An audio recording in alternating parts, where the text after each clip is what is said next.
like think it happens. And I want to say I'm very proud of you. I know that we were talking in the back, and she's like, "This is my first time speaking publicly." So yeah, we love her. So I'm gonna let her kind of take over.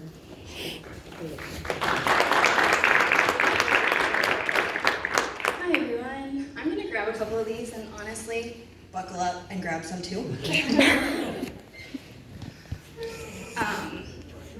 I don't know, trying to find joy and trying to find little bits of laughter in every day has been part of my coping with what's been going on in my life for the past 10 months.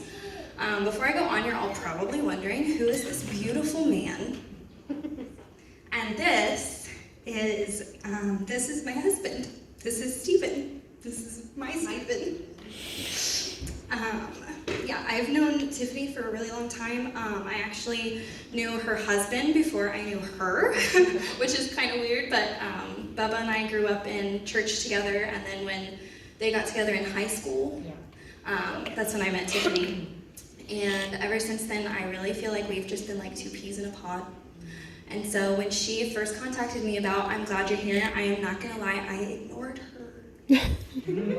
Because I was like, no, maybe not. So I didn't say anything. And then a couple more months went by, and she contacted me about making a video and sharing, survivor stories. And I was like, if I say no, I'm saying no for selfish reasons. Because I feel that I can be and am just a vessel for Stephen's story to get out there. And if just one person, I am in no way, shape, or form comparing myself to Jesus, just so we're clear. But if Jesus can leave the 99 for one, I can put away my own selfishness if it helps just one person. So I am only 24 years old, and I am a widow. Believe me, I'm real fun at parties. Stephen and I were high school sweethearts. We got married in 2016, in March of 2016. So this year would have been 4 years that we would have been married. It sounds so cliche, but we never really had it all together, but together we had it all. We were rocky here and there. We had our arguments, we had our disagreements. For a little while we were separated. No marriage is perfect. No one is perfect. But we were able to get through, in forms of being completely honest. I am a recovering drug addict, and I went through rehab. Stephen was a recovering alcoholic who had also went through rehab, and earlier in 2019, we had finally gotten ourselves together, and so we got back together. And marriage is considered a covenant under God. It's not considered a contract. That's something I literally was just put in my ears this morning at my own church, is that marriage is not just a contract, it is a covenant under God. And so trying to reconcile that relationship and trying to work through the hard was so worth it to us because we loved each other so much. In February of this year, Stephen moved to Arkansas. We both he really needed a fresh start. And he and I had just, gotten back together and decided, let's do this. We're gonna make this work, and we're gonna move, and we're gonna do a fresh start. Somewhere brand new, no one knows us, no one cares. I was going to go in June of last year to join him. And it started out with, he was gonna move in February and I was gonna come in October. And then it was August. And then it was June. And then the last conversation, it was like, "Oh, well, you're coming down to visit for Mother's Day, just move then." Because we wanted to be together. However, everything kind of changed in April. So I'm gonna kind of paint a picture for you guys. At the time, Stephen was working first shift in Arkansas, which is a completely different time zone, and I was working third shift here at a hospital in Liberty Township. So I would be going home and going to bed when he was waking up and going to work. So I would just, call him on my way to work, on my way home in the morning. And I walked out of work and it was a sunny morning, and one of my friends at work had brought me an ice cold coffee from Dunkin' Donuts because coffee was hand delivered by God. And it was such a good morning. I was feeling really productive. I was going to go home and I was going to do laundry and I was going to pack and I was going to turn on my warmers and I was going to get the house smelling good and I was going to do my grandma's dishes. Like that's where I was at. I spoke to Stephen that morning and he was kind of complaining that he didn't really feel good, and I was like, well, I was trying to rub off my positivity through the phone, go to work, see, find 3 things that can make you smile today, at least the sun is shining, is it shining there? And he's like, yeah, the sun's shining here. And I'm like, okay, well, there's one good thing. And so that was kind of how we had left things with each other, because I was going to bed and he was going to work. And at the time, I was kind of bouncing back and forth between my grandma's house and my wonderful parents' house. And that night, that day, because I slept in the day, I just so happened to be at my parents' house. And I had literally talked to Stephen at 8:30 in the morning.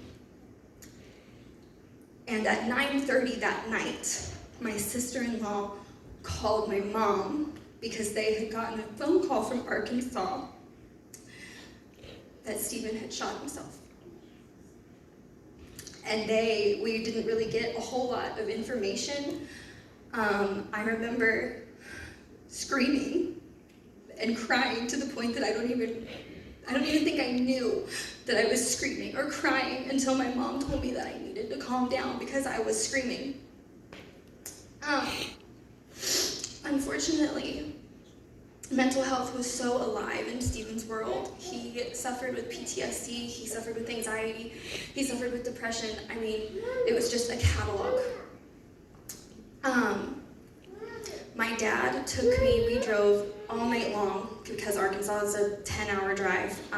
We were going to Missouri because that was the closest hospital that Kerr flight was able to take him to. My dad drove me all night long.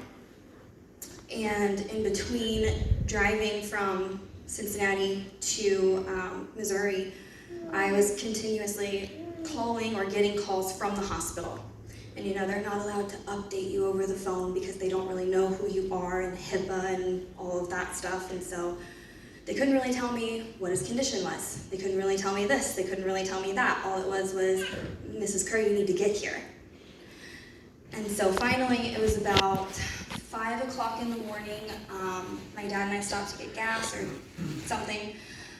We stopped, and I was in the bathroom when I got a phone call from Missouri that I didn't recognize. And so I picked it up, and it was a nurse at the hospital asking me how far away I was. And I immediately, in my brain, was, this is not good. Because I think all night long prior to that phone call, I had thought, if he's blind, we'll figure it out. If he's deaf, we'll figure it out. If he's handicapped and in a wheelchair and needs physical therapy, if this or this or this, we'll go to the therapies, we'll find the people we need to talk to, we'll figure all of this out. And when I got that phone call asking me how far away I was, it was like it finally clicked in my head that this was not just a skid across himself. This was what I had always feared was going to happen. And I asked them, I said, is he breathing on his own? And they said, well, we have him, hooked up to a machine and stuff like that, but he is breathing over the machine. And I said, okay, my GPS says I'm about an hour and a half away. And I said, is there anything else that you can tell me? And he said, I just want to encourage you to be safe, but get here as fast as you can. So I hopped back up out of the bathroom, I looked at my dad and I said, we gotta go, and we gotta go now. We barely walk in the door at the hospital, and I'm greeted by my in-laws, and the doctor walks in. I hadn't even sat down. I hadn't had a moment to catch my breath. I hadn't had a moment to ask any questions. The doctor walks in, And he tells us that Stephen is brain dead. And at this point, I hadn't even seen him yet. And so I feel like in that moment, it was like I was still in disbelief in my head until I saw him,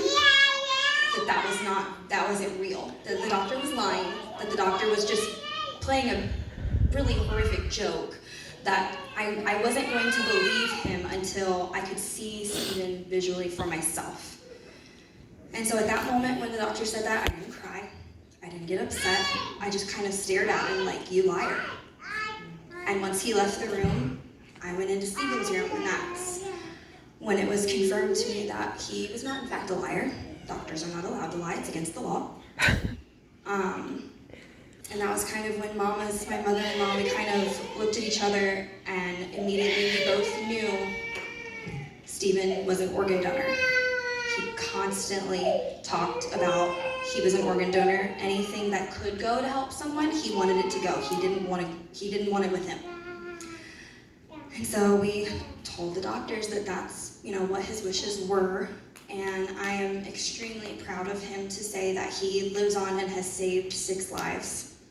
My mother-in-law always says that, he saved 6, but really he saved 7 because he saved her first. The hospital was really great to us in terms of privacy, in terms of letting us say goodbye, in terms of giving us all the time in the world that we needed until the organ transplant hospital got there to take him. But yesterday, Tiffany and I were in a training about being gatekeepers for suicide prevention. And the lady that led the training, she said, just like kidney disease is a disease of the kidney, mental health is a disease of the brain. And just like kidney disease has treatment, mental health has treatment. And we found out that suicide is the #1 preventable death in the entire world. And I guess I never really thought of it that way. I had always heard that suicide was the 2nd leading cause of death.